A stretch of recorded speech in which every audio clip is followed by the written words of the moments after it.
Jadi Nabi Muhammad SAW di dalam hadis yang riwayat Muslim ini didatangi seorang laki-laki yang masih muda. Ini hadis muttafaqun alaih, super sahih. Didatangi seorang laki-laki. Kemudian mengatakan ubayyuka al-jihad wal hijrah. Saya membaiat engkau ya Rasul, ikut kepadamu dengan jihad dan juga dengan hijrah. Maka Rasulullah SAW mengatakan, fahal min walidayka ahadun hayy? Apakah salah satu orang tua muda yang masih hidup? Faqala, na'am, ada. Balgilahuma. Tapi dua-duanya masih hidup ya Rasul. Bukan satu, dua-duanya masih hidup. Rasulullah tanya lagi, fatabtaghil ajr minallah ta'ala? Kamu kepingin pahala dari Allah? Qala, na'am, iya ya Rasul, saya ingin pahala. Dalam tanda kutip, makanya saya ingin perang. Makanya saya ingin ikut jihad. Farji ila walidayk. Pulang kamu ke kedua orang tuamu. Fa ahsin suhbatahuma. Perbaikilah merawat mereka. Pulang kamu. Itu ke situ. Padahal Nabi dan Rasul tahu mana pahala besar itu. Rasul tahu. Kalau kita kan tidak tahu. Kita tidak bisa bedakan ini. Kita tidak tahu perbedaan besar sama kecil, tidak tahu. Karena tidak ada warnanya. Sholat itu warnanya apa? Tidak ada. Puasa itu hijau, ya, sholat itu merah. Tidak ada warnanya. Anda bisa tahu pahala besar kecil dari mana? Tidak tahu kita. Ya, murni itu milik Allah Subhanahu wa Ta'ala. Tapi Nabi Muhammad tahu. Ini besar, ini kecil. Makanya Rasulullah kadang-kadang ke satu orang, kamu beda apa? Kamu jangan. Satu orang sama Rasul tinggi panjang sarungnya nutupi mata kaki haram, satunya dibiarkan karena Rasulullah tahu ini tidak apa-apa, kalau yang ini jangan, ini begini, itu begitu. Satu orang datang ke Rasul, apa amal terbaik? Sholat pada waktunya. Satu lagi datang, birrul walidain. Rasul tahu mana yang seperti dokter pas untuk pasiennya. Kan tidak semua dikasih obat warna kuning, Pak. Ya, pokoknya dexamethasone kabeh. Jangan. Nah, sehingga di sini dikatakan Rasul, fatabtaghi, kamu mau pahala? Iya ya Rasul. Ulang kamu, farji, ulanglah. Ila walidayk, kepada kedua orang tuamu, fa ahsin suhbatahuma. Maka berbuat baiklah kepada kedua orang tuamu. Itu yang disampaikan Rasul. Dan di riwayat yang bagi berikutnya, ja'a rajulun fastadana fil jihad. Datang satu orang di riwayat yang lain, minta jihad sama Rasul. Mau berangkat jihad ya? Ahyun walidayk. Apa kedua orang tuamu masih hidup? Hayyun, masih hidup. Walidaka, kedua orang tuamu? Qala, na'am. Qala, fa fihi ma fajahid. Maka jihadmu di situ. Birrul walidain, itu jihadmu di sana. Nah, sekarang jauh panggang dari api. Nonton bola ditinggal wong tuane. Iya. Cangkruk warung kopi orang tua ditinggal. Dulu itu jihad aja suruh pulang sama Rasul. Saking luar biasa, ya, sampai seperti itu. Ada yang datang dari Yaman, jauh perjalanan berminggu-minggu, berbulan-bulan, sampai ke Rasul mau berangkat perang. Dia dengar berangkat ya, umurnya masih kecil. Berapa usianya? Belum 15. Sudah pamit sama ibu? Belum ya? Belum pamit ya? Kamu pamit dulu ya. Yaman ya? Hampir 1 bulan perjalanan, ya hilang jihadnya. Pamit dulu ya. Itu. Sehingga dianjurkan untuk tetap pamit. Balik dah ikut. Padahal jihad, Pak. Mau mati anaknya. Kan kalau dari dohir, ya besaran pahalanya jihad daripada nganter ibu ke pasar. Tapi Rasul tahu yang lebih besar bukan di sini, di sana. Nah, kamu pulang. Makanya Imam Uwais Al-Qarni dimuliakan oleh Allah karena birrul walidainnya. Dia latihan naik turun bawa anak sapi. Anak sapi dibawa pedet ini. Kalau beletuk itu anak gajah. Pedet. Naik turun gunung, bukit supaya dia bisa latihan. Kan anak sapi tambah lama tambah besar. Nah, dia bertahap latihannya. Sehingga dia tidak langsung bawa yang berat dulu, tidak. Anak sapi dulu. Kan itu tambah besar nanti. Sampai jadi sapi dibawa sama Imam Uwais Al-Qarni. Latihan supaya nanti bisa bawa ibunya haji. Dan dibawa ibunya haji. Yaman sampai Mekah. Berapa ribu kilo itu, Pak? Sini Jakarta. Gendong ibunya. Begitu. Itu Imam Uwais Al-Qarni. Wallahu a'lam bishawab. Kemudian beres. Nanti dipotong Mas Boga, nanti kasih topik lainnya. Ini masuk ke riaya. Nanti kalau dinaikkan dulu aja ya. Oke, yang ke-11 ya. Ke-11 ini. Ini yang ke-11.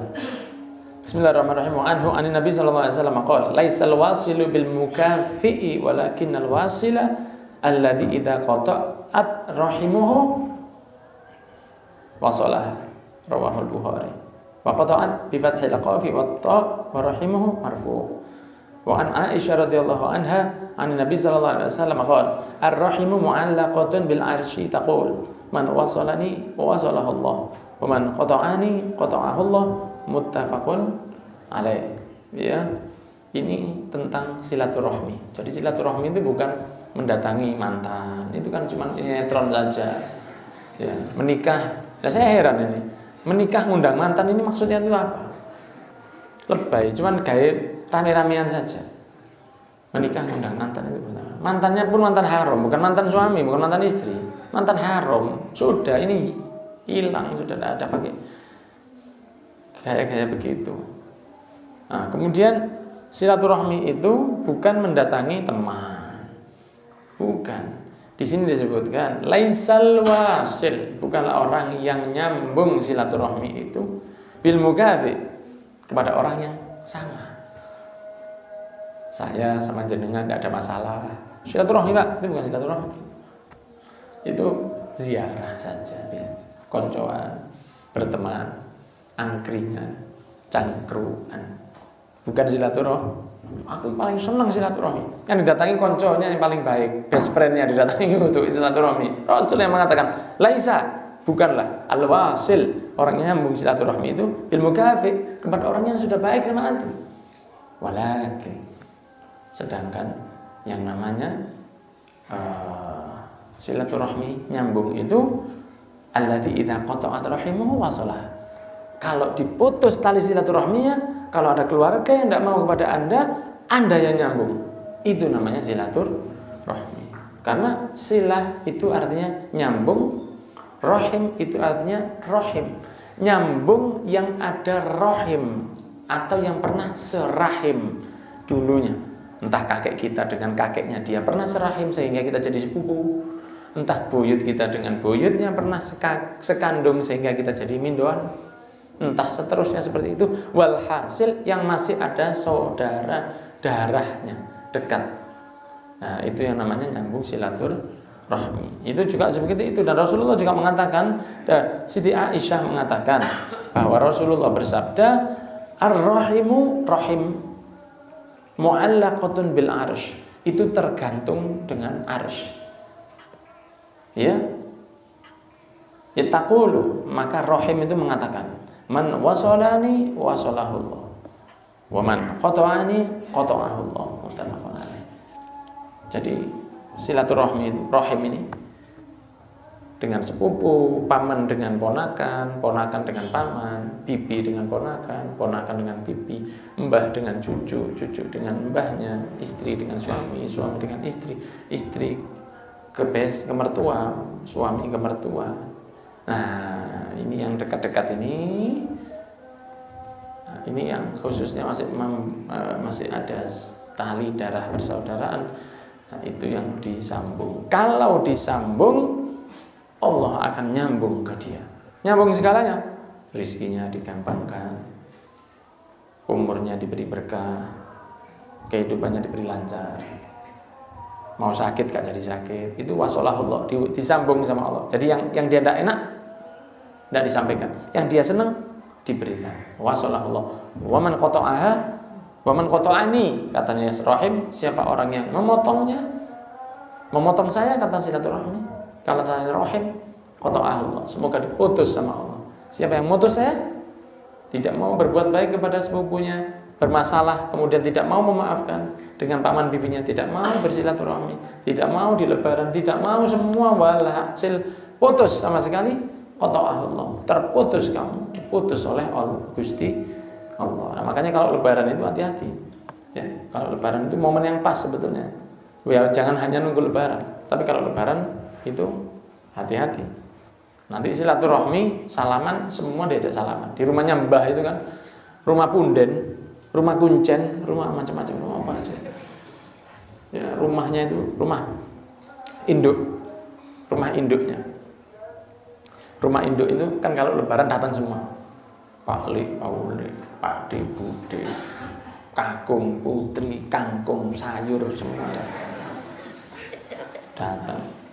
Nah, di situ kumpul satu keluarga banyak sekali. Nah, itu biasanya umumnya salaman.